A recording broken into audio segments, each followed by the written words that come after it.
வாழைத்தண்டு மோர் குழம்பு செய்ய போகிறோம். வாங்க எப்படி செய்யலான்னு பார்க்கலாம். வாழைத்தண்டு இந்த மாதிரி நீட்டமாக கட் பண்ணி எடுத்து வச்சுக்கலாம். வெங்காயம் ஒரு கைப்பிடி அளவு, காரத்துக்கு ஏற்றப்ப 2 பச்சை மிளகாய், கருவேப்பிலை. ஒரு கடாயில் எண்ணெய் ஊற்றிக்கிங்க. எண்ணெய் காஞ்சோனையும் ஜீரகம்,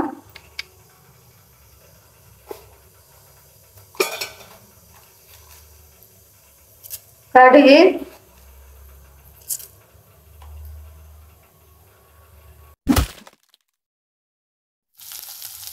கருவேப்பிலை, வெங்காயம், வாழைத்தண்டு எல்லாம் சேர்த்து வதக்கிடுங்க.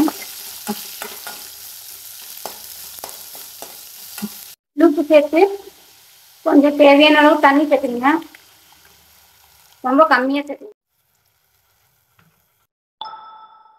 அரைக்க தேவையான மசாலா: மல்லி விதை, துவரம்பருப்பு எல்லாம் ஒவ்வொரு ஸ்பூன் போட்டுக்கோங்க.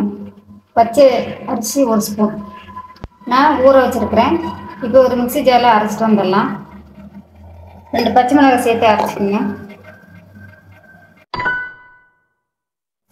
தேவையான அளவு தண்ணி சேர்த்துங்க.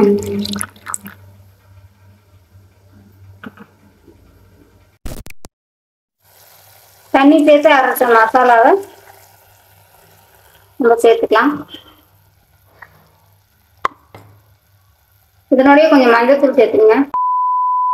கெட்டியாக தயிர் இருக்குது, அதனால் நான் மிக்ஸி ஜாரில் அரைச்சி ஊற்ற போகிறேன்.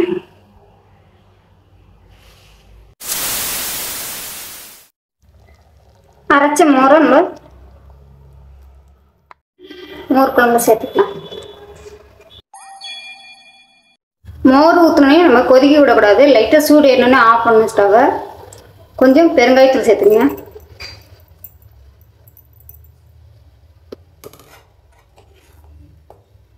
அவ்வளோதான், நம்மளுடைய அருமையான வாழைத்தண்டு மோர் குழம்பு ரெடி ஆயிடுச்சு.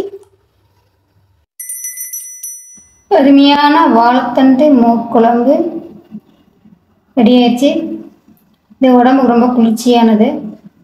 இந்த வீடியோ பிடிச்சிருந்தா லைக் பண்ணுங்கள்.